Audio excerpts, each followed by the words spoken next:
Moi, aujourd'hui, je le dis, ça pourrait paraître mal. Le Seigneur ne nous a pas créés pour qu'on se marie. Pourquoi?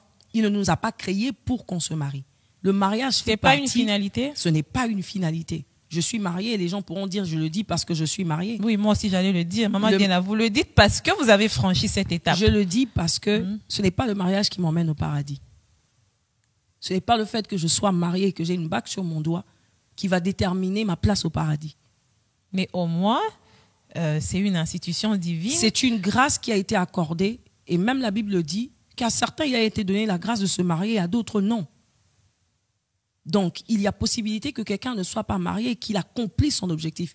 Il y a possibilité qu'une femme ne soit même pas mariée, mais qu'elle accomplisse son objectif sur la terre. Nous avons des grandes femmes que nous avons citées comme, comment je dirais, Mère Teresa. Cette femme ne s'était pas mariée. Cette femme n'a jamais eu d'enfant. Mais elle a tellement mené une cause qui a changé les vies des gens. Et à la fin, on arrive même à comprendre qu'il y aura des femmes qui ne vont pas se marier.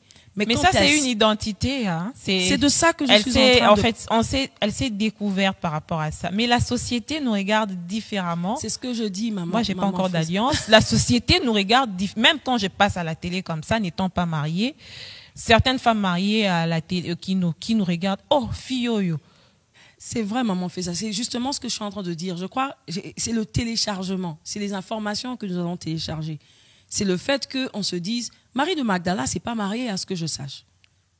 Dans la Bible, je n'irai même pas, je veux pas aller loin dans le sens, Marie de Magdala ne s'est pas mariée. Mais c'est parmi les femmes qui ont impacté le ministère de Jésus-Christ dans la Bible. Qu'est-ce qu'on dira de ces femmes?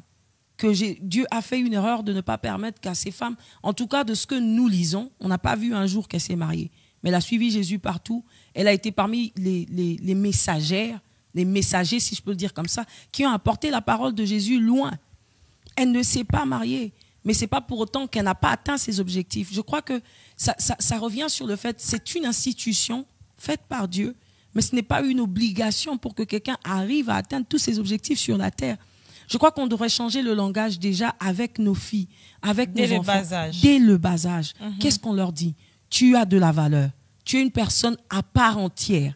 Tu as été formé pour un objectif bien placé. En même temps, on le dit aux garçons, on le dit aussi à la fille, parce que ce sont les hommes aussi, parfois, qui ne donnent pas cette valeur à la femme. Maman fait ça. Comment je définis le mariage? Le mariage, c'est deux personnes complètes qui viennent se mettre ensemble pour créer la perfection, si vous voulez.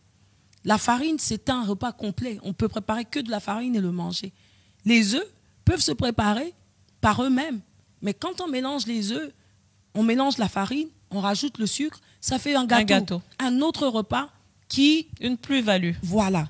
Donc, je pense qu'on devrait inculquer ça à nos filles, surtout à nos filles, puisqu'on parle à nos filles, inculquer ça à nos jeunes sœurs, même à nos grandes sœurs qui n'ont peut-être pas eu cette chance de pouvoir avoir été éduquées de cette manière. Mais à qui la responsabilité d'inculquer? C'est encore à vous, les femmes. À nous. Mais c'est pour ça que je m'époumonne de le faire aujourd'hui, de le dire dans les réseaux sociaux, dans les exhortations que je fais. Redonner la valeur à quelqu'un, redonner la valeur surtout à une femme. Quelqu'un ne peut pas te rabaisser parce que tu es une femme. Dieu, en te créant dans ton corps de femme, t'a donné de la valeur.